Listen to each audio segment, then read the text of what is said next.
Hi, it's the Knotted Dragon here to teach you everything moss stitch, interchangeably referred to as linen stitch. They're the same thing.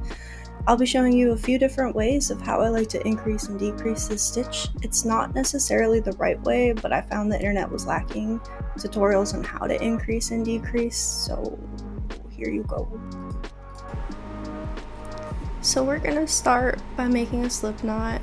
You wrap the yarn around so that you have an X under your fingers and then 2 bars up top. Insert the hook under the first bar and pull through that second one and just yank it tight. And for this stitch we start with an odd number, so I'm gonna chain 15. I think 15 stitches is good to make a little swatch to start with.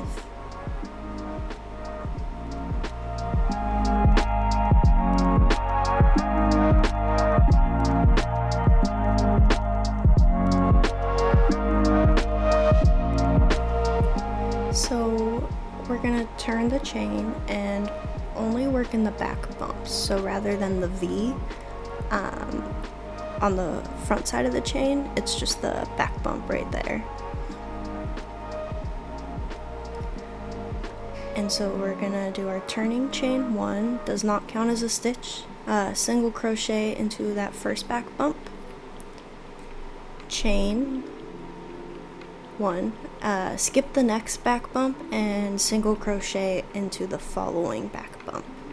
So that chain 1 counts as a stitch, and you're gonna just keep alternating single crochets in chain 1 all the way to the end.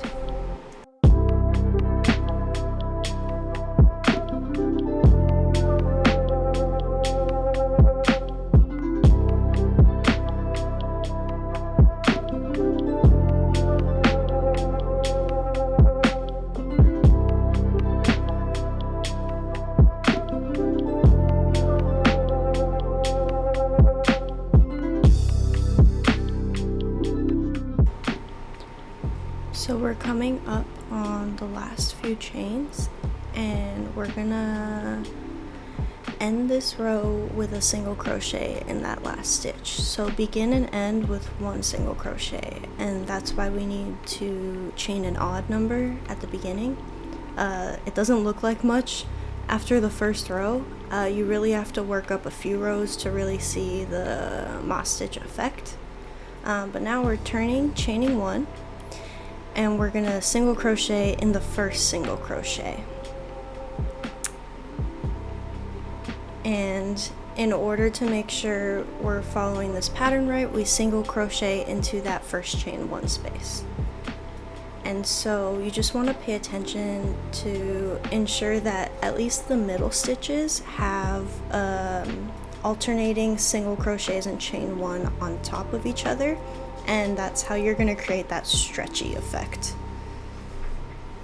As you saw, we start this row with 2 single crochets, not an alternating single crochet chain 1, so we're also going to be ending with 2 single crochets.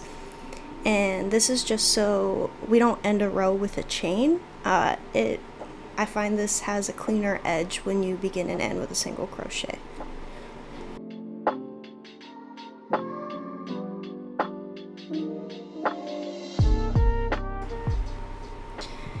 And now we're turning and repeating row 1 again. So you're gonna alternate this pattern with like row 1, row 2. So you know that the odd number rows, you're gonna begin and end with 1 single crochet.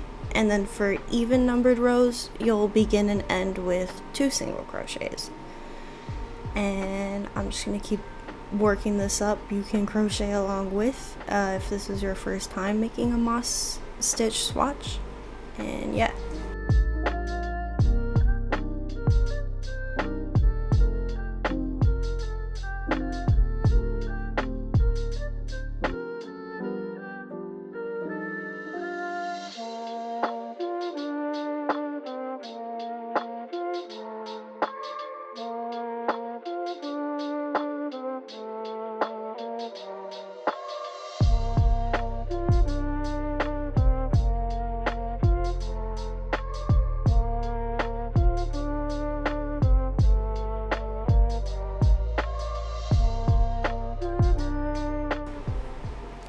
So I finished the swatch off camera, and here is what the moss stitch looks like worked up. It stretches very nice. The holes are larger just because I used a thicker yarn.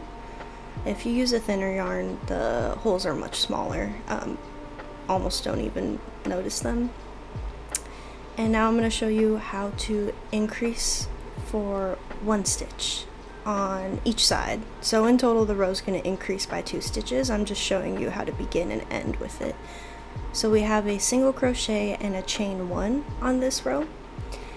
And so we're going to do our turning chain, single crochet in the first stitch, chain 1, single crochet into the chain 1 space. So normally this row would begin and end with 2 single crochets because it's our even numbered row, and that gives you the opportunity to increase the stitch with a chain 1. You could increase by doing 2 single crochets in the first stitch and then single crochet in the chain 1 space, but then you would begin and end with 3 single crochets if you do that method. This method just allows for sticking to the pattern a little bit better. And now we're ending with a single crochet in the chain 1 space, chain 1, single crochet in the last stitch, so no skipping. And now I'm going to show you how to increase when you start and end with 2 single crochets, because it's a little bit different. So I already placed a single crochet in the first stitch, and I'm placing another single crochet in this stitch. Then I chain 1, skip that next single crochet, and single crochet into the chain 1 space. And the reason you're doing 2 single crochets rather than an additional chain 1 is because your next stitch is a single crochet, so it needs to be a chain 1. And if I did the chain method to increase, I would have 2 chains next to each other, and this pattern needs alternating chains. You can get away with 2 single crochets next to each other, but the chains not so much. And so I'm showing again, you're going to chain 1 and then end with 2 single crochets in the last stitch for that increase.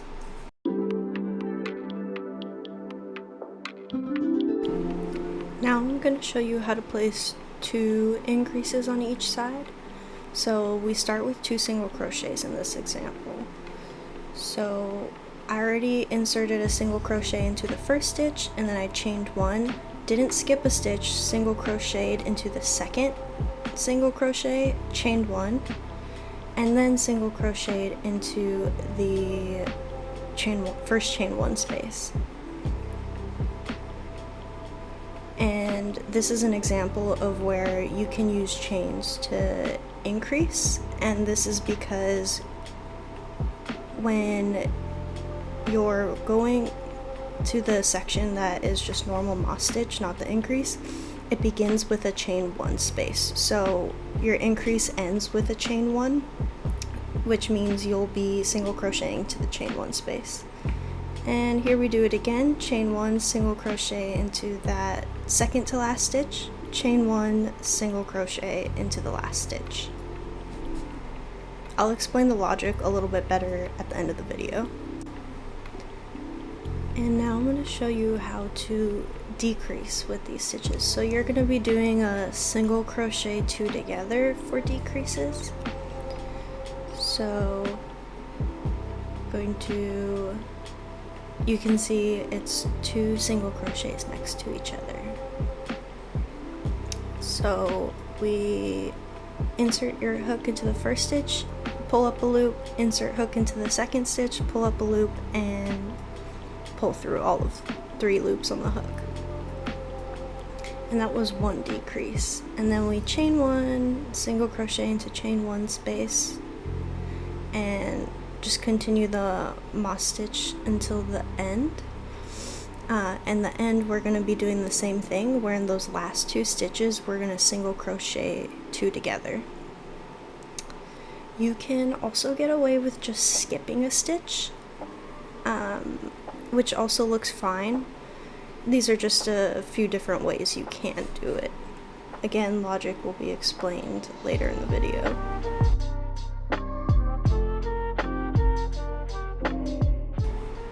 And we're coming up on our last few stitches, so we chain one and single crochet those last 2 stitches together.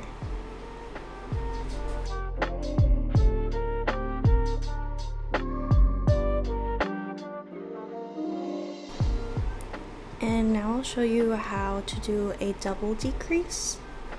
So instead of decreasing by 1, we'll decrease by 2. And we're going to use the same method where we single crochet those first 2 stitches together. And then we will do the same thing for the following 2 stitches. And then you moss stitch like regular across the row until you have 4 stitches left.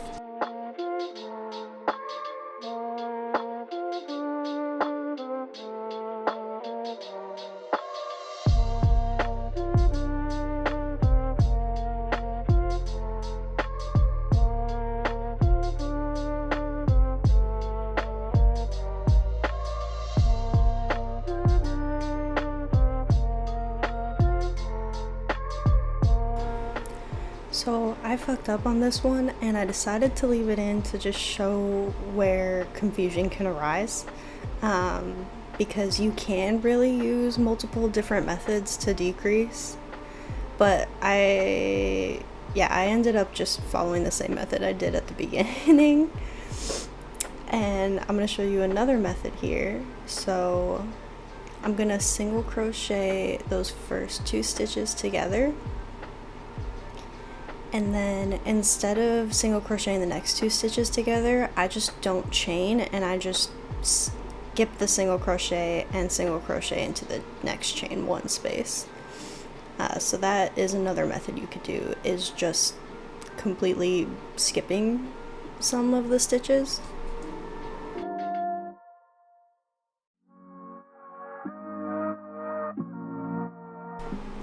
So for this decreasing method, you don't even need to single crochet 2 together at the beginning. You could just skip the first stitch and single crochet into the second stitch. And same thing with the ending. Again, I got very confused, even though I just did it. And so I ended up skipping stitches instead of single crocheting 2 together.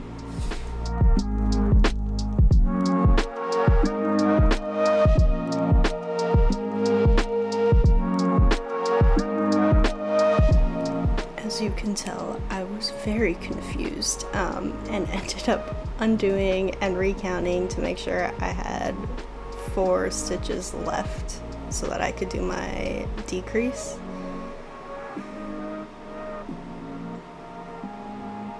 And if you run into this, like, just maybe put it down and come back to it, because I probably should have done that. Because I was just staring at it for way too long. I single crocheted 2 together and then single crocheted 2 together at the end, even though I was trying to show skipping stitches.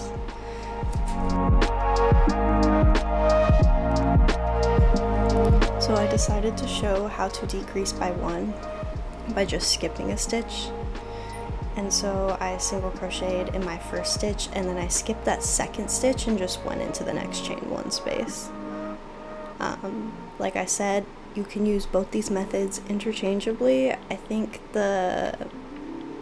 you can't super tell if you're changing these methods up just because it is such a, I guess, textured stitch.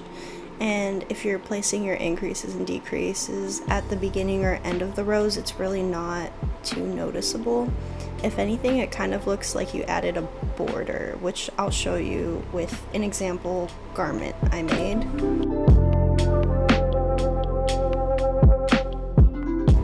So here's what the swatch looks like when you finish. It looks funky because there was madness involved in doing my increases and decreases. But here's an example of what it looks like in a garment.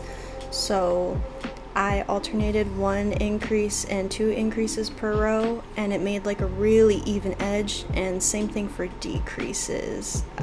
It's just very smooth looking.